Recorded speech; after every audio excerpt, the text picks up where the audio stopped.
Yes, guys, how you doing? Welcome back to Football Inc. and Sean Butler TV. I hope you guys are all happy and healthy. This is hopefully it's going to become daily Premier League transfer updates. I'm here, of course, with the main man himself, Jonny83232 from Twitter fame. How you doing, Johnny? Good to see you, mate. Yeah, I mean, my life feels empty now without, upcoming games at the weekend. All we got to look forward to is the Conference League final on Wednesday, where I'll be cheering on Real Betis. No offense, Chelsea fans. And of course, really looking forward to the final at the weekend between Inter Milan and PSG. But to fill the gap, we'll be bringing these transfer news and all the football stories on Football Inc., our new channel. So if you are watching or you just tuned in, hit that subscribe button. Remember, subscribe doesn't mean you're paying anything. It just gives you a notification when we're on and live, and it helps the channel grow. So if you could do that, whether you're on Sean Butler TV or you're on Football Inc., hit that button today, and we appreciate it. Sorry, right. Yeah, guys, well, smash right. Just quickly, Johnny, I don't know if you've got your mic. Have you got like a separate mic, or are you using your computer mic? If you are, can you double check your settings are picking up that mic, because it's a little bit echoey? But if it's not a problem either. Try that now. Is that better? Yeah, nailed it. Yeah, Perfect. sorry, mate. All right, first story out of the traps today, mate. We've got to speak about the merry-go-round that is the potential striker market. It's really quite an interesting striker market this summer. Usually, we're always talking about high demand, short supply. This time around, as far as we can tell, there's probably 5 teams looking for a new, like, bonkers level, real improvement in the striker market.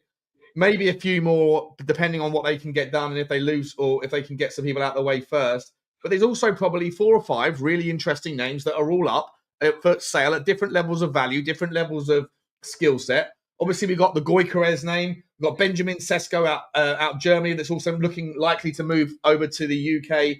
Ekitike as well is another, Ekitike, however you say his last name, is another interesting name that, has filled the gap of Omar Mamouche. Will his current team be looking to sell another monster player in 6 months? We'll find out. And of course, you've got Liam Delap, who has been looking increasingly likely that he wants to move back to the Northwest, with Manchester United the most preferred option at the moment. Although he's also said he wants Champions League, and United can't offer that. We know why. We know why. What happened last week. And then, of course, the other 5th name on that list is Jonathan David, who today it looks like he has turned down West Ham United. Can't believe that, Sean. He's turned down West Ham. Unbelievable. Unbelievable. But with that, you've also got Napoli sniffing around. Napoli not sure who their manager is going to be. Conte might be going back to Juventus. It's all up in the air. So much going on. Sure. Did you see those scenes in Napoli? They were unbelievable. I don't know if you saw them. Yeah, I did. The whole city, like when they won it, looked like every person in Naples had set off a rocket or a flare. Yeah, more flares than the 70s, right? Absolutely crazy. Yeah, it was unbelievable. And, it seems like Spurs started it off with their celebration and their parade. And everyone since has tried to go one up on it. Shocking what happened yesterday at Liverpool's parade. But before that, there was untold amounts of people in the centre of Liverpool. Palace obviously couldn't match that, but it was a nice parade. And then, of course, you had that incredible parade out in Napoli. But it's exciting, Sean, with the striker merry-go-round. And the United one. I mean, they've been trying to harvest that Matheus Cunha deal for months now. Looks like it's off at the moment. That's the other story. I forgot to mention that. We can merge that into the same story. Apparently, Wolves are now not happy with the structure of the payments. Thought that was done. I thought it had the here we go, but apparently not, Johnny. Well, it's 63 million, which I to be honest with you, when I look at our club, for example, Spurs, who paid 65 million for Dom Solanke, I think 63 million is an absolute steal for Matheus Cunha. Yes, he doesn't do a lot of tracking back, so he's a luxury player, but he can create something out of nothing. He can play up front, he can play as a 10, he can play out wide. He offers you so many options. The thing is, with Man United, the question is, Ratcliffe came in and said if we didn't make these huge cutbacks, we wouldn't be able to pay our bills. they've got now no Champions League football. They got very little money for, their position where they finished. Obviously, a little bit more than Spurs, but not much. And basically, they're going to be in trouble. I can't see how they're going to afford all these players. I'll be honest with you. I really can't. I think they need to sell. Obviously, they'll be looking to sell Rashford, who's another striker, probably being on the mix. Who's going to buy him? Well, someone might go. It depends on the payment structure. 40 million. Maybe how much time has he got left on his deal, mate? He's getting paid 300 grand a week or whatever it is. Who's going to take that on? Well, it's up to him now whether or not he wants to be a footballer or he wants to look like a rapper, right, and dress in Louis Vuitton pajamas, or he wants to have a proper career. You've also got Jadon Sancho. They need to get rid of. So look, there's players. They'll probably look to do a swap, maybe Sancho for Gittins or someone like that.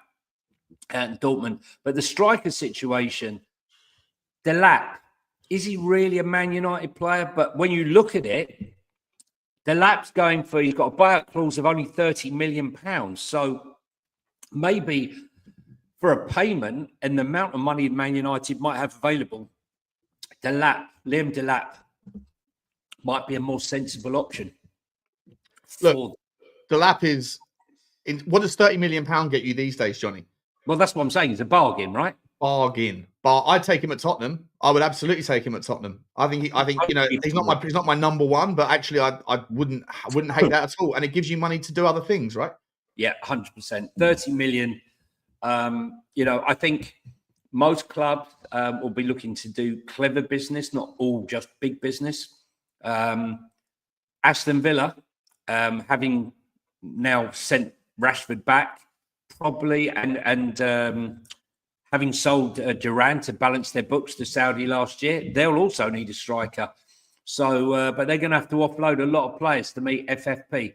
Or as regards Daniel is saying here, this is the new shiny toy that all these owners can do, isn't it? Value it where you want, as we saw the Chelsea stake recently that bought the 8% stake in Chelsea, which basically valued Chelsea's women's team at 245 million quid. I think it was the husband of Serena Williams who bought that 8% stake for 20 million quid.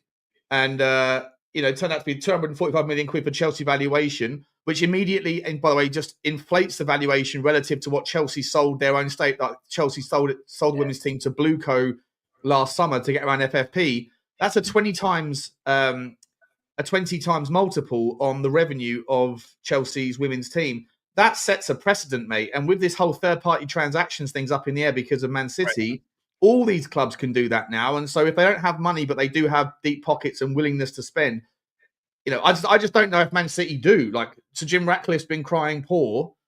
Does he want to put in more money? Do the Glazers want to put in more money? They've taken more money out than they've taken everything out. They haven't put anything back in, have they? So do they have owners that want to stick their money in to the club? That's the big question. Well, for Man United at the moment, one of the big problems is they've just been given a 2-star food hygiene rating because they found some mouse droppings at the stadium. So does that mean the long-awaited Man United celebration barbecue is now off? Not sure. But it could be cancelled. Look, the thing is... Put it back for a year. There are a lot of clubs. Probably the number one club that needs a striker, first and foremost, I would say, is Arsenal. The whole season, probably half of last season as well, all you hear is the pundits, Arsenal need a striker. Arsenal failed because of the striker. So they're probably looking at the striker. Now, Bertie, is his name Bertie? Yeah, Bertie and Arteta, apparently, yeah. They're having an argument. Bertie has a relationship with GYOKERES, and that's probably why he wants him in. 63 goals in 58 games. That's the one Brighton let get away, I can tell you. £1 million they sold. I think it was £1 million. They bought him for 100 grand. They sold him for $1 million. They probably thought that's decent business. Listen, let me tell you something, right? I wanted him before Solanke, and I really, really like him. I really rate him, and he's like the Harry Kane story, where Harry Kane did it, and they said, yeah, but he's a one-season wonder. And he kept doing it season after season. And that's what we're seeing with GYOKERES. He just keeps doing it and doing it and doing it. But as we mentioned offline earlier, he might want, Bertie might want to bring GYOKERES there. But Arteta has other ideas because he wants Sesko, right? That's what I've read. Yeah, I don't know. It's been put around by some quite decent sort of insiders or whatever. So that he's apparently the argument is that Sesko's a better fit for his style of play. But I've been watching a lot of the kind of what do you call them, the top gooners or whatever on YouTube, and a lot of them are saying that they don't really want Sesko because they see him as another one with potential, and that GYOKERES is the kind of he's the real deal, and Sesko might be the real deal, right? And so.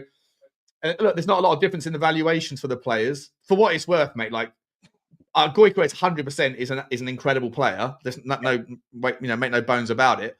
But Benjamin Sesko is also a fucking amazing player. Let's like both of. I'd bite your hand off for either of those players at Tottenham. I just think that with GYOKERES, he just keeps doing it. Those numbers are sensational. 63 and 58. I can't remember what his numbers were last year, but they would have been equally impressive. Look, there's a lot of quality out there. You cannot argue that Sesko's a quality player. And, I think a lot of clubs would have been over the moon to get Sesko. It looks to me that at long last, there's some quality strikers out there that are in big demand. Personally, I'm not over the moon with ours, but I think there's better out there. Well, but that's it's an interesting segue though, right? Like obviously when you've got the domino effect that always happens, if one moves, like for example, if GYOKERES moves, one of the other stories here is that Ronaldo, he's leaving or apparently leaving Saudi Arabia, and his stories, the argument there is he might go to Brazil to participate in the Club World Cup, which is a little bit of a kind of a nice little way for him to get back stuck into a big tournament, but also he might be going back to Sporting. So like there's that kind of that knock-on effect there that could easily happen. Then, of course, down to where me and you at the kind of lower end of the table here, we're thinking about, well, what's left for teams like us? And, does Richarlison then become a viable option for someone like Sporting? Does Richarlison become an option, or Solanke, whatever, to be moved on to fill the gap of someone else whose gap has been filled because of the transfer? That knock-on effect if it starts early, you could see a lot of strikers moving hands over the next couple of months. Well, a lot of strikers will have their eyes on the main prize this summer, unless they're nailed on, and that's the World Cup place. And Richarlison will be looking to get minutes because he'll want to get into Ancelotti's team for the World Cup in the summer. Solanke, I'm not so sure how nailed on he would be to be in the England. Well, he's definitely not, right? When you look at... He's got a chance, but he's not nailed on. I think Watkins is ahead of him. You've got Kane, you've got Watkins. Who knows how Delap will improve. So, and the same will go for these others. Sesko's nailed on to start for his country. GYOKERES nailed on to start for Sweden if they make it. Sweden have got a lovely little team there, haven't they? When you look at that, I'm just thinking, is Slovenia in the World Cup? I don't know. Slovenia. Well, they're not out of it yet. Let's put it like that. They're not. Yeah, I don't know. Yeah, so I'm not even. Well, they've only had. I think they've only had 2 games, haven't they, so far in the World Cup qualifiers? Oh, they haven't actually played any. They haven't played any. Yeah. Well, there you go. Yeah. So that's going to come. The other one on the list, which is quite interesting that you mentioned, is obviously Jonathan David, another one who can't stop scoring. Left foot, right foot. He's a lot of people say, oh, he's Canadian. He hasn't really done it. He's only done it in the French league. Go and look at his stats in the Champions League. What was his stats? They were very good, weren't they? Oh, incredible. Finish your point. I'll bring up his stats on the screen now. I just think that someone like Jonathan David, who's been linked with, who I would definitely take, and I think a lot of clubs would. Apparently, he's turned down West Ham United already. Lots of links linking him to Napoli because obviously they'll be in the Champions League. And, on a free transfer, I heard that the agent's fee is something like 15 million. Allegedly 10 million for the agent fee, 15 million signing on fee. Wages. Sorry, yeah, signing on fee, 10 million agents fee, 15 million signing on fee plus the wages. Never understand why an agent thinks he's entitled to such a large slice when that's the game we're in. That's the game. That is the game. But here's his stats overall. Right, look at this. It's just insane. Overall, 187 games played, 99 goals this is a centre forward. Yeah. 26 assists. As a second striker, 47, 15, and 3. Yeah. It's essentially it's more than one every 2 games as a G or an A, right? A goal contribution. In the Champions League. Yeah. Sorry, go on, carry on, mate. Go on. Yeah, I was just going to say, look at his positions. You know, like he plays all over, and he just. You have to say, look at the Champions League stats. You know, when people say he's in the French league, and that's nothing. Look at him. No, the guy's an absolute beast. The reason why I was a little bit unsure of him pre the 2022 World Cup was I just didn't feel like I feel like his stats were good, but whenever I saw him, I just thought he lacked areas of his game. But in the last 12 months, you know, for sure, he has become fully well-rounded, and there's very few obvious vulnerabilities in his game. So it's about time that he sort of stepped out of the kind of, you know, no disrespect to the French league, but it's about time he tested himself week in, week out in the Premier League or a bigger league competition. And okay, it looks like he's got his choice of suitors. Napoli are apparently up there, so are Tottenham. But Napoli have got this, just like Tottenham, unknowns about their manager, and you don't want to sign for a club unless you know who you're playing for, right? So you have not just Tottenham, but all the clubs that are thinking about, do we not change our manager?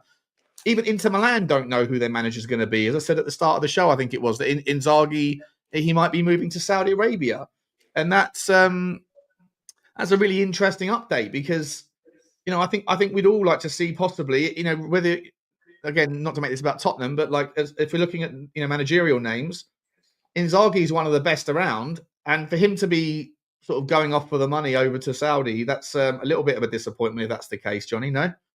Yeah, I mean, a lot of people are talking about Xavi, but when I think about it, I think Hans Flick has shown with the same team, he's done a much better job than Xavi.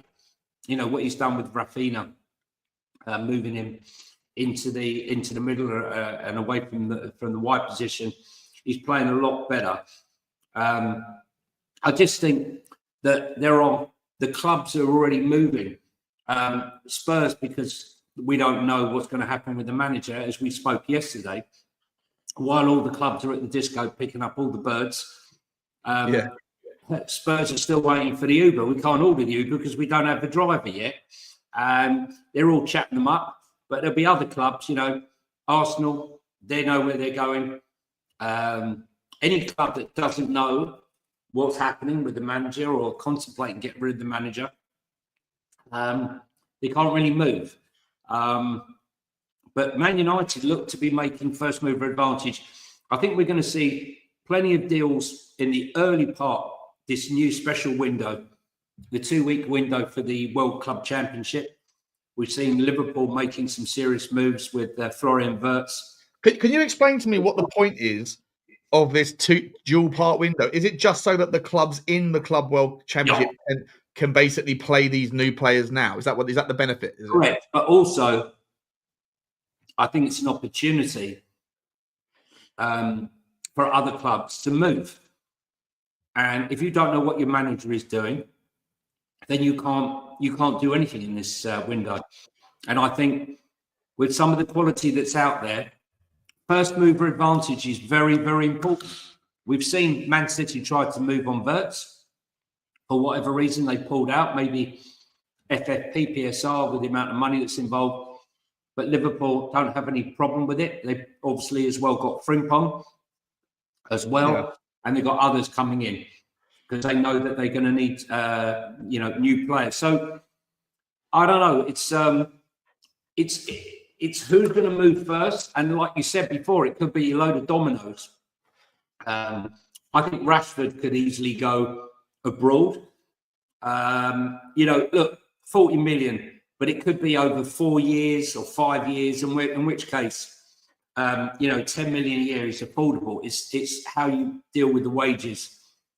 The it's a big deal though. It's a big deal, right? Like if you're Marcus Rashford and Man United is saying we don't want you, Aston Villa can't afford you, and we've got a story about Aston Villa as well to come to. Then he might be going, well, where are my options, right? And if the options are in Spain or Italy, they don't pay the same sort of wages, right? There's very few players in Italy or Spain that earn anything like that. Very, very few, like a handful. And none of them, they are all miles better than Marcus Rashford, miles more consistent. So it's a weird one. And I'm just sitting there thinking, Marcus Rashford's he's either got 3 years or 2. I think he's got 3 years left on his deal. I might be wrong about that. But on that basis, do you really want to feel Marcus Rashford? Do you really you go, no, if you don't want me, loan me out. Loan me out again, but I want my 300 grand a week. I'm not going. Why should I take a pay cut? 100%. He owes them absolutely nothing, and that could easily be the scenario, quite easily. And Man United still having to play a large proportion of the wage. But the other one that we haven't mentioned yet, which was mentioned earlier in the, we mentioned it a few weeks back, is Ollie Watkins potentially to Arsenal. Yeah, that's another one. So there's a, I think that Arsenal have got their eyes on one of the GYOKERES and Sesko. Chelsea clearly, just for what it's worth, Ekitike, there's an £84 million story knocking around that Liverpool or Chelsea are looking at him. I don't think that Liverpool are going to be able to spend £150 million on Florian Wirtz and also go for Ekitike unless they find a new home for Darwin Nunez. And that's another one that's going to be part of the merry-go-round, the stories. That sort of stuff doesn't happen quickly. If these players, bearing in mind, right, we have to also give the credit to the players. We're all sitting there with our, thinking that our owners of whichever club you support are often just sitting on their hands, not being busy.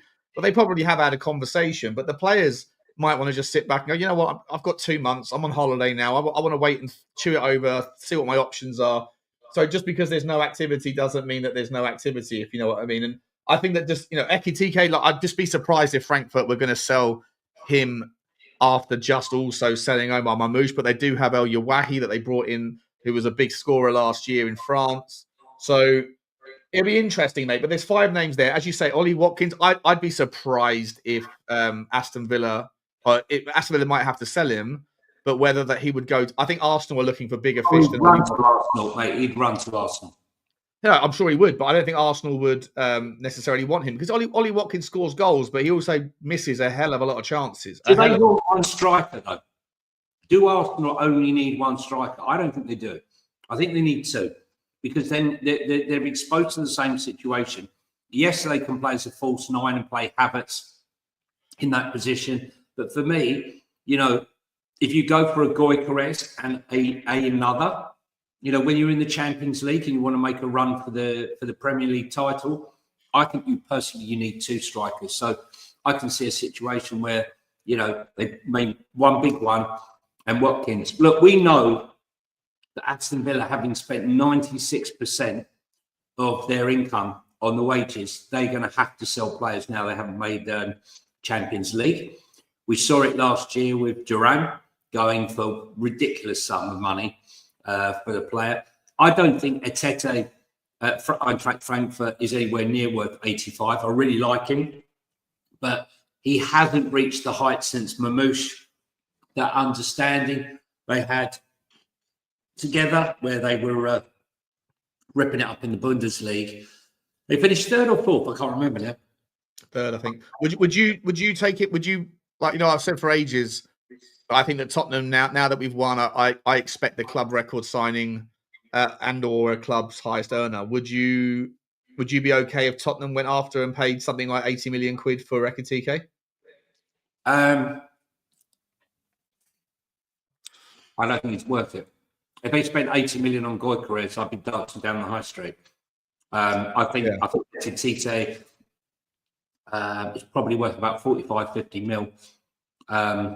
And I think that's with options, with buy-ons or whatever. I think he's a good player. 22 years old, though. He's got a long time on his mobile. We need someone mobile. I mean, Arsenal, they need someone mobile as well, which, GYOKERES fits into that. Liam Delap is more of an old-fashioned centre-forward. Now, will that No really... slouch, though, mate. He's certainly no slouch, that guy. He's a No, bastard his size, you know? He's flat, but he reminds me of an old-fashioned centre forward, and I wonder whether that really fits into Ruben Amorim's style of football. Horses for courses. And then you look at someone like Jonathan David, left foot, right foot.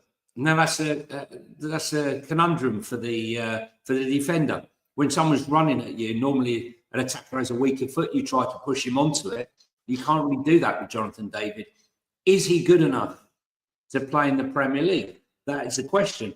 But when you score 10 goals in 18 games in the Champions League, I think that answers the question. If you're scoring goals, that number in the Champions League, you're good enough to play in the Premier League, is my opinion. Yeah, I don't disagree. I look at the Premier League as being the Champions League is the great leveler, but a lot of the time European football is it follows more of a kind. It doesn't necessarily follow the same template as Premier League games, right? A lot of people are catchy, nervy, patient with the ball, feeling each other out, all that sort of thing, right? And so, I'm not taking nothing away. Like before it's word, look at Serhou Guirassy, right? Serhou Guirassy, I think, scored 12 goals this season alone for in the Champions League. That's another one that I got wrong. But I think that Jonathan David does. I look for play when I wonder whether or not players will translate into the Premier League. It's not about whether they have the pace, as in are they physically active and mobile enough. It's whether they have the speed of thought to do what they are naturally good at, but with half a second less than they have in slower leagues, right? How good are they on the half turn? How good are they in the pocket for whatever position we're talking about? Because I think that in the Premier League, you get half a second less than you do in Serie A and in La Liga and in other leagues as well, Germany as well, right? So where I look for is the player, does he have speed of thought? And does that sort of restriction on the time, does that take away whatever they're good at? And I look at Jonathan David, the version of him I'm seeing now, not the version from 2 years ago, the version of this season, and I think that he does have it. And so for a free transfer, I think it makes a lot of sense. The interesting story out today, mate, I forgot to mention this one, of course. This is a major story. And this is, again, the big question around whether he will translate into the Premier League. And I'm not sure, but I'm happy to wait. I mean, I'm curious, is Dusan Vlahovic, and that he might be going to Nottingham Forest for 25 million quid. Now, for me, if you're Nottingham Forest and you're going to sunset Chris Wood and you're looking for someone else that can come in and do something similar but also be an upgrade, I think it's a perfect fit for Nottingham Forest. I think it's absolutely brilliant, and I think if they can get that one done, can you believe we're even saying that, Sean? Well, I think that Nottingham Forest have got a fucking brilliant talent ID for what they need. Nuno knows what he wants for his system. Listen, I just when you see that Dusan Vlahovic playing at Fiorentina, he was an absolute beast. Talk about Michael Jordan hang time in the air, He was unbelievable in the air. He was an absolute beast, the powerhouse. He goes to Juve and for big money, huge money. Huge money, yeah. And he is on massive money for Italy. Yeah, he's on 250 grand a week, I think. Yeah, he's one of the bigger ones. The thing is, and he's still only 25, I think he's 25 years of age. 26, yeah, he's not old. Not old, yeah. Not old. My point is that this is a guy who would have cost untold amounts of money. And now you're picking him up for 25 mil and just the wages, incredible.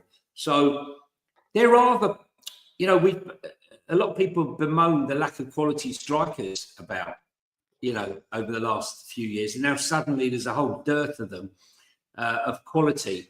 And it'll be interesting to see. Because, look, if you can rekindle them, I was watching a video before of Darwin Nunez's missus since he's been at Liverpool. And his wife? His wife? No, Mrs., not his missus. Yeah. I genuinely thought you were missus. You see where Sean's mind is at the moment. He just wandered a bit. This is a football show, Sean. This is a football show, remember? Elder's show. That's the other show, Sean. We'll talk about that one more, right? No, but his misses are quite incredible. I mean, open goal, hitting the post for an open goal, putting the ball over the bar when it's easier to put the ball in the net. Yeah. This is a guy, when he was in Portugal and he was coming here, I thought he was going to be an absolute sensation. Now, he's still young. Can someone get into his head and make him calm down? Because he's got the pace, he's got the power, he gets in the positions, which is in most of the time half the battle. But obviously, yeah, he's got great positional awareness. Yeah, for sure. Yes, yeah. We're going to call time on him at some point. Is someone like Vlahovic going to take a gamble on him and turn him around? And suddenly we'll see, that striker that we all thought before.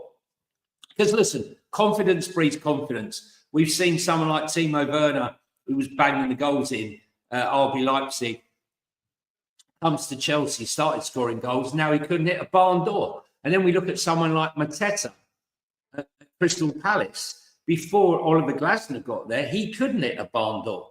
Now he's playing out of his skin. He looks a completely different animal. And that's what I'm saying. Sometimes you can get inside a head. And so if you're buying a Vlahovic for 25 million, who looks to have lost his way in his career, that with the top coach, you can get them back on track, and that 25 mil can look like an absolute bargain. Yeah, look, I just, as I said, I think that Dusan Vlahovic, Nottingham Forest might end up doing with Vlahovic being the litmus test on whether he is. I don't think anyone bigger is really going to take the risk on him, right? Because he wants a lot of money, and like to your point, I completely agree. He flattered to deceive at Juventus. I think he got like a GA one in every 3.5 or 4 games. It really didn't set the world alight for massive money. It was a big money move, and he didn't really smash it out of the park. And so then you've got that additional step up to the pace of the Premier League, different system. It's a massive unknown, right? It's a huge unknown whether he's going to be a flop or he's going to make it. But at 25 million, if Forest can find, and listen, if Forest, it's interesting because I don't know what Forest's finances are like, but obviously they missed out on the Champions League and ended up not even getting Europa League, which is that brutal finish for them. But look, they've got an owner or he's not a owner anymore, is he? He's kind of stepped down or whatever. I don't know the whole. That's right? He came out of the ownership because he thought both clubs, his other club, Olympiacos, and the Forest were both going to be in the same tournament. Yeah. So he stepped down, took himself away from it. That's why you saw him on the pitch going absolutely mental. Yeah. It wasn't because the striker collided with the post. It was because he looked like, he's still passionately invested. He's just not officially on board. Yeah. So look, I mean, obviously there's shenanigans going on there, but he's a guy that clearly, I've spoken a dozen times on Sean Butler TV, mate, over the years about multi-club ownership, and even if you find a multi-club owner like a Bill Foley, who's very well received in Bournemouth and one or two of his other clubs, there's other clubs that don't like him, because sometimes you're kind of robbing Peter to pay Paul, or you're prioritizing one over the other. You have to be very, very hard pushed to find a fan of any of the owners of any of the clubs that the Forest owner, the shipping magnate, owns, to find someone who's unhappy. He seems to be someone that is universally adored. So, and look, recently in the last 12 months, Nottingham Forest have got like a 9 out of 10 hit rate. And if they can take Dusan Vlahovic in, I think it's the perfect club. I think it's the perfect replacement for Chris Wood. And imagine if Nuno can turn him into a beast like he did with the two centre backs, the Murillo and Milenkovic, right? Like those. I mean, we all thought that Milenkovic. I mean, I don't remember anybody in the Tottenham community who didn't want Milenkovic before he came. Right? Everyone was like, he's a beast, and then he goes to Forest. He was never linked to Tottenham, but he goes to Forest and absolutely smashes it. Obviously, he's a better fit for a certain system than another system. He wouldn't fit Tottenham's system now, but Murillo's an absolute baller. And if Nuno can get the best out of Dusan Vlahovic, then Nottingham Forest are doing bits, mate. And it's a really nice story. Like, it's a nice story to see them back up at the sort of, well, not the top table yet, but to be chomping at the bit. And I think maybe if they had qualified for the Champions League, I know Nottingham Forest fans are probably gutted about the way that it finished, but that's probably a bridge too far for them just now in their. Will Nuno stay? Sure. Sorry? Will Nuno stay? I haven't seen any stories about him leaving. Is there stories out there that he might be leaving? I was thinking the way it fell off, the lunatic manager, the lunatic owner, who looks like he's eaten about 4 managers on the way. I just wonder whether or not, with his exploits, in the Premier League, whether he get a decent or a very good job out in Italy, and he leaves with his head held high. So let's see what will happen. Is it amazing though, Vlahovic? Then drop off is normally when you go, say, from Fiorentina playing in Italy to go and play in Germany or to come to play from the Premier League. But to go from Fiorentina and upgrade to play for Juventus with better players around you to get that poor return is kind of baffling.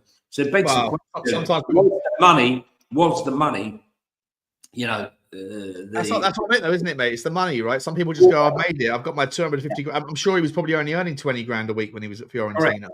Right. You tenfold your money, you step into a new world of wealth, and then suddenly maybe things are a little bit too easy, So I don't know. Look, who knows? I haven't. 200 grand a week. What's it like? What's that, mate? I said you're on 200 grand a week, mate. What's it like? Yeah, in potatoes.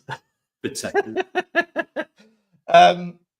Yeah, look, mate. I mean, look, we've been talking about Chelsea a little bit in this kind of update here. They've got the big night tomorrow night against Betis. What do you see happening over there? You got the ex-Man United player on the wing over there that can cause, Chelsea could cause Cucurella a hell of a lot of trouble. Anthony, talking about Anthony, I couldn't think of his name for a second. Betis have got some decent players. We're going to see Johnny Cardoso do it against Chelsea tomorrow, hopefully. So that'll be an interesting insight for Tottenham fans. What's your overall thoughts on? There's also a striker that Tottenham will link to, who's on loan at Betis at the moment from Atletico Madrid, I believe. I forget the guy's name. Brazilian guy. Have a look out while we're looking. Listen, I mean, by all rights, Chelsea should walk this, but Betis, they won't roll over. This is probably the hardest team that Chelsea have faced in this tournament. A bit like Spurs, really. We only really faced 2. Victor Roca, there you go. Well done, thanks. Good player, actually. Bit of a bully, that guy. I quite liked him when I saw him. I think, Cucurella could be quite important for them. Oh, by the way, while we just brought up Chelsea, I thought I'd mention one of the strikers who I thought was going to be a real force when he came there from it was Nkunku, who looks also to be on the run. I'm not Another sure. One. Yeah, Tottenham apparently. I spent 10 minutes talking about him this morning, and after 10 minutes, I was like, why am I talking about this? Tottenham and Chelsea don't do business. Why have I spent 10 minutes talking about Nkunku? But Nkunku, I really thought he was going to be a player, but, he really did struggle pre-season. He was injured. But Chelsea are massive favourites for the game. But you never know. In a one-off game, anything can happen. I do think, though, that the Chelsea's midfield, with Palmer and their holding midfielders, and I think Cucurella could be a force on the flanks. Jackson's still out, is he? No, I'm not talking about Samuel L. Jackson. I'm talking about Nicholas. I don't know if Samuel L. Jackson's out. I don't think he's out, is he? Nicholas Jackson, mate. Oh, sorry, Nicholas Jackson. Yeah, I haven't seen that, mate. I didn't know if he was. But I thought you were going to start quoting Ezekiel, right, for a minute when you said Samuel L. Jackson. Well, somebody get those motherfucking snakes. Ezekiel number 5. Speaking of snakes, how you doing, Jacob Wolverine? Anyway, mate, let's pivot to the 2 more stories for you. Bruno Fernandes, £700,000 a week offer to go to Saudi Arabia. What is your take on that? How much can Man United ask? Is he out of contract? He's not out of contract, is he? So how much would Man United have to get for that one to make it work? I don't think he's got long left on his contract. I mean, a rat on 700 grand a week. It's hard to turn down. There was rumours that the Man United players were begging him to stay. Imagine taking Bruno Fernandes out of Man United right now. I mean, they're bad, but he is the one that holds it all together. However bad they play, he is the shining light most of the week. Obviously, I remember when I wanted Spurs to sign him, and we didn't get him because we didn't want to pay the extra 5 million. So we thought we'd go out and loan Gedson Fernandes. Hey, boy, he's got the same name. Yeah. You want Fernandes? I'll give you Fernandes. The Del Boy version. Gedson, yeah, honestly, mate. Honestly. Two right feet. Couldn't kick the ball. Absolutely shocking player. There you go. Saudi would give £100 million for Fernandes, pays for Cunha and one more, which is probably going to be Liam Delap. You know what? This Saudi connection thing, mate. It's as a Tottenham fan who, let's be honest, right? Not to get into the politics of it, but like Jewish club, it makes it a little bit difficult. Then you've got Daniel Levy, who's the FFP PSR poster boy, who's been trying to say forever that these clubs shouldn't be allowed to do what they're doing. Like the only team that's ever going to get strung up and screwed over by other teams getting their back scratched and their belly rubbed by Saudi Arabia is Tottenham Hotspur, isn't it? Like it's if we had a relationship with the Saudis, you can see Ben Davies going for 50 million just to help us with FFP, PSR, who runs our book club. Well, the only player that I think that we have, or two players I think that we have, where you could see Saudi getting on board it from a branding perspective, would be Richarlison. But he's basically said he's not interested in going to Saudi, right? He ain't going. 100%, right? And then the other one is Sonny. I mean, imagine what Sonny would do in terms of turning the attention to Saudi. Like if Saudi Arabia trying to get more numbers, more eyeballs on their sport, more fans in the stadium. Yeah. Sonny goes and joins them. Like that, you won't be able to get a flight from Korea, from Seoul into Mecca or whatever what's the capital of Saudi Arabia? I forget. Riyadh. Riyadh, that's it. Yeah, you like the flights would go through the roof, and like the half the stadium would be full of Korean girls, which would be nice. So like, well, I don't know if the clothing there won't be a problem. Yeah, they won't be wearing the stuff that they wear for the Tottenham Stadium. But listen, I think I'll miss them so much, Johnny. I'll miss them so much. They're good fun. I think for someone like Sonny, Spurs selling for 50 million. They go out, they get some massive payday. Has 2 years out there, and he comes back as the Spurs ambassador. It's a perfect way for him to say goodbye, isn't it? At some point, you have to sunset the story with Sonny. At some point, you have to say, whether it's now or in 3 years' time or 5 years' time, at some point he will have kicked his last. Why would you not consider that this is the perfect way? Your last ball you kicked was in the Europa League final. You waited 10 years. You were loyal to the club. You could have gone. You didn't. You stayed true. You got your trophy as the captain. Just a perfect way to say goodbye, right? And then if he went over to Saudi, he can make generational wealth for him and his family, and then doing wonders for Saudi Arabian football. And then Tottenham could obviously get a payday that they're not going to get from other sources, right? So it makes a lot of sense to me. For me, it has shades of, sort of Muhammad Ali, where go out at the top, but you just want one more fight and one more fight, and then it becomes embarrassing. And look at Hugo Lloris, mate. If Hugo Lloris left Tottenham 2 years earlier, everyone would remember him so fondly, but as it was, people now just remember him walking off the pitch 5-0 down to Newcastle, never to glove up again. And everyone thinks of him a bit of a donut because he just stayed at the party too long, right? He was, no one wants to be the guy walking around the bar at 5 o'clock in the morning. That's what he was. Sonny is, for the club, a far bigger icon, with great respect to Lloris. I never saw anyone queuing up or, from France, coming over from France, buying a baguette and a Hugo Lloris T-shirt, whereas everyone's coming over from Asia and buying T-shirts in literally in their thousands. And I just don't want to see a sad Sonny, half the Sonny that we know that he can be. Talking of which, talking about quickly, just diverting. Talking about these parades this week. Whose parades? What? Parades, the victory parade. Yeah. Spurs was like unbelievable. Yeah. Incredible parade. And it seems to be everyone trying to outdo it. Liverpool's was incredible. And The one, I don't. Did we talk about it on here? The Napoli one. Am I going? Napoli one was insane. Yeah, Napoli was insane. The Napoli one was insane. It looked like everyone lit up a rocket. And then at the end, I'm flicking through, and then I saw the Thai Spurs parade. Oh, I saw that. That was amazing. How good was that? They got 100 people on a bus. That was so good. That was so good. Thailand Spurs, take a bow. That was absolutely sensational. If you're watching this, guys, and you are a Tottenham fan, go onto mine. Or I think Jonny also retweeted it. Go onto mine or Jonny's Twitter page, and you'll see about, I don't know, I posted it today. Thailand Spurs put on their own little bus parade. It was absolutely fucking brilliant. Fucking brilliant. Fair play to them. It's like a parody, but real. Yeah, it was sensational, mate. Sensational. Mate, last couple of stories for us is, look, we talked about managers, we talked about strikers, we talked about players. We haven't talked about sporting directors.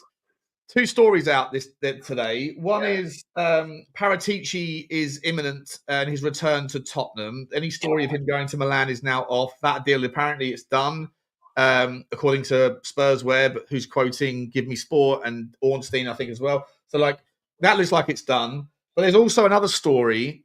The Newcastle guy, Paul Mitchell, ex-Tottenham, funnily enough, who went to Newcastle. United paid, I think it was something like £6 or £7 million in compensation to get him, then paid him something like £3 million in salary for the best part of 2 months, and then sacked him when Sir Jim Ratcliffe came in, and he went back to Newcastle, and now he's leaving again at the end of the season. So, I mean, and Paul Mitchell is a brilliant director of football. So, I mean, what's going on with that story, mate? Let's start with that one. The Paratici one, I think we've covered, but let's start with Paul Mitchell. What's the story? What's that all about? It's weird, isn't it? Mate, what a game to be in. Make me sporting director. Yeah. I'll get the algorithm to find the players. You can pay me. I won't even take 3 million a year. All right. I'll do it for one. Okay. I'll do it for 1 million. And then you can sack me if you want, because someone else will employ me. And then just learn how to use Grok or ChatGPT to find the greatest 17-year-old in Istanbul or whatever. I started having a conversation with ChatGPT the other day. Oh, sorry, I've screwed up there. It was Dan Ashworth. Sorry, Andy, you're completely right, mate. It wasn't Paul Mitchell, it was Dan Ashworth. Sorry, but Paul Mitchell is leaving as well, though. But he did leave Newcastle, and he did come back. The other one I thought might be leaving is Campos, who used to be PSG, Yeah, he used to be at Monaco, then went to PSG. It was rumours him going. Listen, I think he'll be in demand. But is the director of football? It seems to be, and no one seems to be able to keep their job for very long. I tell you who kept their job for a very long time. Was very, very good at it. It was Dougie Freeman at Crystal Palace. He was absolutely superb. He unearthed so much talent. Ollie Sane, Eze. I mean, you can go through them all. He was the one that got Walton, Mateta. The list is endless of the players he signed. And I was surprised. He was rumoured to be going to Man United, but he got snapped up by a Saudi second division team and paid a lot of money. Gabby could well come back. I mean, Gabby, when Paratici left Spurs, Don Paratici, at the time he was con Fabio with the charges at Juventus. Fabio Gabbanini thought he would step into the role, but unfortunately Scott Munn, as we know, had other ideas and brought in Johan Lang, which, barring one signing, I don't think has been too good. But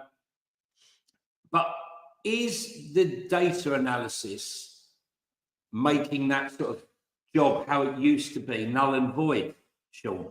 I mean, I'm not saying. I think it's an art form. Like the talent ID thing might be. It's 50-50. It's some degree, but you can't just be like our guy Johan Lang allegedly is very good at pushing numbers around on a screen and asking data and stats and all that stuff. But when it comes to negotiations, he doesn't have the relationships. He hasn't got the personal style, that kind of thing. Whereas Paratici's more of a dude that just knows everybody. Johnny, it's like what you always say to me, mate. Like it's all about relationships. You meet someone that's important somewhere. You're going to wet his beak a little bit. You're going to tell him what. We both come from that kind of old school sort of style. Right?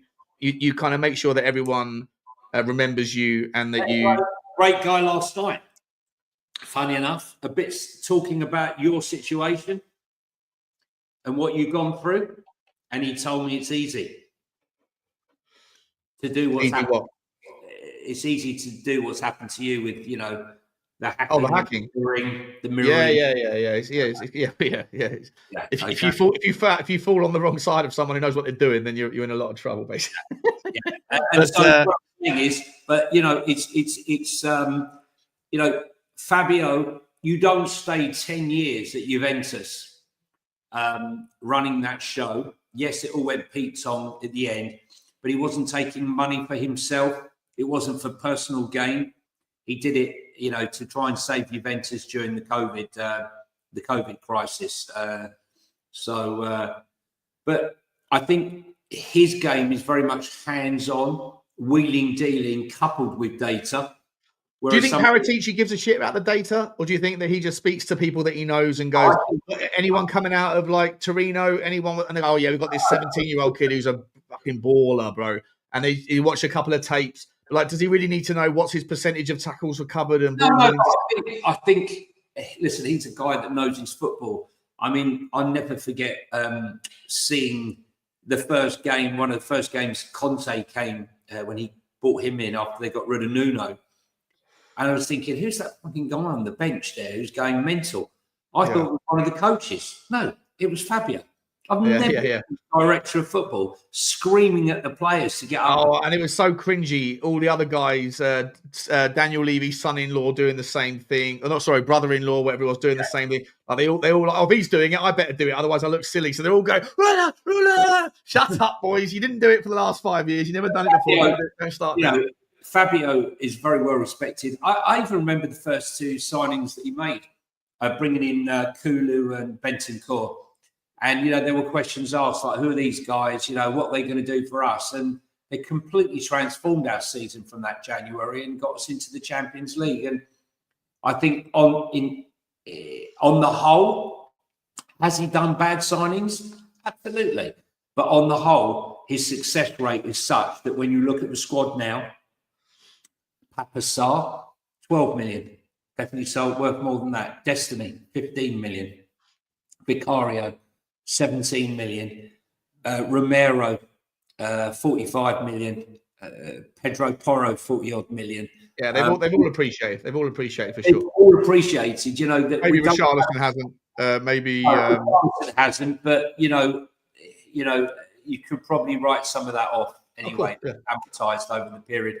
So you need a coach. Whether Paul Mitchell is very, very successful, he has had a successful career, but he seems to be, like Dan Ashworth, seems to be going from club to club. I just don't. I'm annoyed with myself for forgetting that it was Dan Ashworth went to United. So is Dan? Where's Dan Ashworth now? Is he back? He's back at Newcastle, is he? I don't know. He's probably got gardening leave again, like more millions. Isn't it a great business? What a business it is! If you can get into football and just have one little bit of success, you can have job after job and get a load of money. It's the only business. Once you're in the little clique of the managerial merry-go-round, like the Sam Allardyces are always going to get a job. The Alan Kirbishleys will always get a job. Like back in the day, once you're in, you never unless you really screw up, you're in forever, aren't you? Yeah, I mean, look, the worst comes to worst, you end up in Thailand managing the Thai national team. Or you just go and get a media job at TNT or Sky or whatever, right? It's jobs for the boys, mate. Jobs for the boys. Last question for you, mate. Who is going to be the biggest transfer story of the summer? And second is, who is going to be the biggest transfer ticket of the summer in the Premier League? I think WIRTZ will be the biggest ticket. 150 million, they say, yeah? I don't think they'll go for that. I think we'll go for less, but I think he'll be Florian WIRTZ will be the biggest one. I think when you look at what I was talking to you before about the Saudis and the Qataris still looking to invest in clubs, whether or not a club that we don't know about right now will receive some money this summer and therefore see a splurge in transfer activity. Whatever that club may be, Chelsea will do some jiggery-pokery and somehow sell the canteen lady for 15 million. And loan her back. And loan her back. But I expect Chelsea to spend again. Man City, maybe they pulled out WIRTZ because nothing to do with his ability, but more to do with the fact that they can't work the numbers. I mean, they've got Grealish on the books, so they've paid £100 million for. And there's a prime example of a player getting the money, getting the good life, and then going off the rails. I mean, he's had no season whatsoever. Who's going to take a risk? Who's going to take a risk on him this season? On who, sorry? On Grealish. Sorry. Well, look, Jack Grealish is an interesting one. I don't want him at Tottenham, but the links won't go away. I want a player that hasn't put his feet up. The fact that he's not been in Pep Guardiola's good books or good graces basically this season at all. I think it shows you there's a guy there who feels like he's done it, won it, and he's more interested in the beer and going out. So I remember watching him. I remember watching him coming back smashed. He was smashed out of his absolute noggin when they were at the Champions League trophy parade last summer, and he'd been in Ibiza. He just got off a plane and stuff. And I just think, I remember what Harry Redknapp saying, and this is coming from someone that's a functioning alcoholic, basically myself, right? So like I'm 41 years old, and I'm not my health or my fitness does not dictate my ability to earn directly. But I remember Harry Redknapp saying about, I forget who the player was, but he said if he could pass a bar as well as he could pass a ball, he'd be a top draw player. But he was. There's been loads of them over there. Loads of them, yeah. And I think that Jack Grealish, unfortunately, is someone that probably, he's too much of a risk. I don't want him at Tottenham. I don't know if do you want him at Tottenham? I mean, look, you look at someone like Eze, right? He's a God-fearing, humble guy, does work for loads of charities. He's got his own, a foundation. You ain't going to get in trouble with him. Well done, Martin. Always listening, bro. It was Gio dos Santos, mate. Martin, you're always there, mate. And you're like my own little version of. Why did you bring up Giovanni dos Santos? What's that? What made you bring up Giovanni dos Santos? Oh, I just said no. I said there was a player that Harry Redknapp had that said, if he could pass a bar as well as he can pass a ball, he'd be a phenomenal player. But he's been drunk too much, right? Honestly, so, he always needs to bring up for Mexico anyway. Listen, a couple of stories, just a couple of updates here. In the last half an hour, Manchester United have now met their terms. So whatever it was that was wrong with the previous structure, now Wolves have come back and said, no, sort it out, and they apparently have. So he is going to Manchester United. That deal's been worked on for months. What a signing. Great signing. And if they go and get Liam Delap as well, and God forbid they also go and get... I heard rumours today that United won't be able to... They might be able to get Liam Delap and Cunha done, but after that they need to sell like a Fernandes, like a... They look to do swapsies. Like I said, potentially. If they rock up next season with a fit front three of Cunha, Delap, and Mbeumo, that's terrifying, isn't it? Even Man United have got a lot of work to do on their squad. For me, I think their biggest weakness is their fucking goalkeeper. I'm surprised they haven't prioritised fixing that. European football as well, Sean, which will enable them to concentrate on the league. So I think there will be a force next year under Ruben Amorim if they get the right signings in. It'll be interesting to see. And then stories, Jamie's brought it up. Someone else brought it up earlier. Apparently, Bayern Munich have offered Leroy Sane or Sané, apparently. I've been saying his name wrong for a year. Leroy Sané. Mate, great player, though. Great player. I don't hate that at all. It's just what sort of money, what sort of salary, I think that depends on where we're going to go. But, that's quite a statement signing, isn't it? That's quite that's a bit of gravitas to that Sané. He smashed it at City as well, mate. So he's got Premier League experience. He's done it at he can handle this league. Let's be honest. He can, but Sean, come on. It's okay, guys, let's have a look. It's Tottenham Hotspur 100 million. Euro. What have they got in the cupboard? Show me your money. Show me your paper. They open the cupboard and they try to throw us Matthias Tell, and then they try to sign us, throw us Sane. I mean, listen, throw us everything. I'll tell you who. Throw us Polinia, please. Throw us Polinia. Polinia is a different matter. Do you know the other one that we haven't mentioned, Sean? Go on. Big faux pas. Another striker that needs to be is Victor Osimhen. What's happening with him? I don't think he's not coming towards Tottenham. No, I didn't. No, I'm talking about he's going to go somewhere. I don't think he's going to stay at Galatasaray. I don't think he'll go to a bigger draw. He certainly won't get into the. I mean, I could see maybe Chelsea going after him. I could maybe see that, but I don't think he'll go. He wouldn't go to Liverpool. No, he's not going to stay at. Would he maybe go to Newcastle to play alongside Isaac, or behind Isaac, and then because they're going to have the sunset. Callum Wilson's left the club, so yeah, maybe Newcastle put a cheeky bid in for him. He'd be really. He's great, but he's a bit of a tempestuous little shit, isn't he? Like he's a bit kind of. Listen, I know he was a victim of horrendous abuse in Italy, right? So like I understand why he would want to leave Italy, but I'm not saying he's an incredible player. I'm saying can be a quality striker. Oh, for sure. Yeah. He's certainly better than Galatasaray, that's for sure. 100%. And he went there on loan to get away from Italy. And he could be another surprise purchase by one of the clubs that no one's really talking about at the moment, because he doesn't seem to be in any of the conversations as strikers at the moment. Yeah, it's a good point. Good point. Yeah, he's sort of like the forgotten man of the current round, the transfer spec. Guys, there's been 300 people here. There's 280 people here split across Football Inc. and Sean Butler TV. If you haven't already, I can't see the likes or the subs, but please smash the subs. We're trying to grow both channels.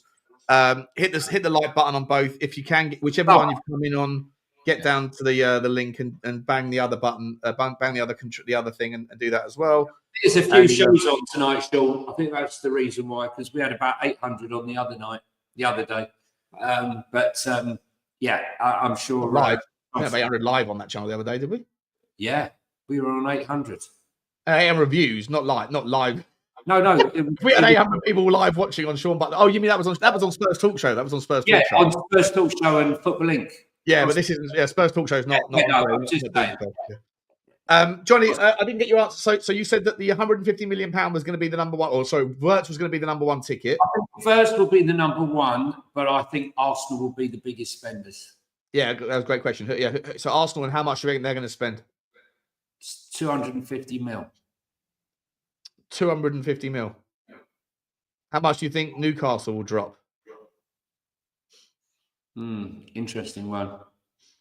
I think they'll go 100 plus. They've got to add some depth. They have to add some depth. They've got a wonderful first team, but they need to add some depth. And the way they go about doing that is by bringing in 2 or 3 players. I don't think Newcastle will probably buy like a 60 or 70 million pound player, but I think that you might see them buy 3 or 4 40 million pound players just to add that kind of that quality. Yeah, Jacob Murphy, for example, he's a good player, but he can't. That sort of level candidate can't be a regular starter for a team that wants to win. Fantastic for them, mate. He's been fantastic this season, Jacob Murphy. I mean, GYOKERES, Joel Linton. I mean, whoever thought, a 35 million pound striker would turn into a top, bruiser midfielder. I think Newcastle really struggled to combine the Champions League and the league, as we saw last season. So 28 likes. Come on, guys, smash the like button. Whichever one you're on, smash the like. I don't know which channel that's for, but smash the like button. Please. It helps our algorithm, helps us grow, it helps us do more content. 28 is embarrassing, right? So Arsenal are going to be the biggest spenders. If Starmer would get more than 28 votes, right? Hit that like button. Don't be stingy, buggers. So you're saying Arsenal biggest 250. You're saying Liverpool with WIRTZ deal, and who's going to be the surprise package in your opinion? In terms of which club are you going to wake up on August the 1st and go, you know what? That's actually a fucking good window for them. Oh, well, I think Man United could be that window. I think they'll do a lot of trades, and I think they'll be working hand over fist to help Ruben Amorim out. So get rid of Sancho, get rid of Rashford, get rid of Garnacho, and that's quite a bit of money coming in. Yeah, we'll do that. We'll do that as a video, mate. We'll create a spreadsheet. We'll create a spreadsheet and we'll figure it out. Yeah. Per club. We'll do one per club. Yeah, 100%. That's a nice little transfer series, isn't it? That'll bang out the content for us, Johnny. We'll start that tomorrow morning, shall we? Yeah, we'll start that one out. We'll start that one. All right, guys. Perfect way to round off. I want to say a massive thank you to the 300 people that have joined us across the 2 channels. Johnny, what's coming up in the world of you? And obviously, you can plug your socials, mate. Oh, I mean, listen, I'm talking Tottenham tonight. I'm talking Tottenham 1882 on TikTok and on Instagram. I'm posting now sort of videos and stuff. It's going to be a bit of a lull, but I think we'll be doing now transfer stuff, bits of stories. I'm going to do like little vlogs on some of the stuff on the Twitter. And I posted tonight Peter Jury's commentary to some of my videos that I shot when we were in Bilbao last week. So if you get a chance, go up and watch that. But I'll be on with you, Sean. Do more link, more Spurs talk show. And hopefully there's lots of stories and lots of stuff. But Football Link, there's a lot of material there for us to go with, and that's our new baby where we'll be talking about all things football. So if you are coming across from another club, please drop us in the comments and tell us what club you're from. We'll endeavour to do more stuff and more stories about them. But look forward to our next show, Sean.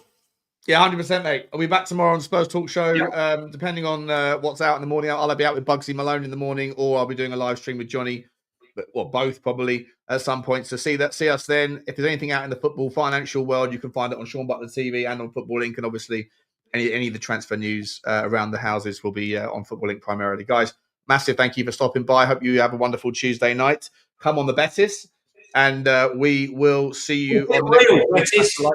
Keep it real, Betis. Keep it real. Keep it real, Betis. Cheers, guys. Take care. Bye-bye.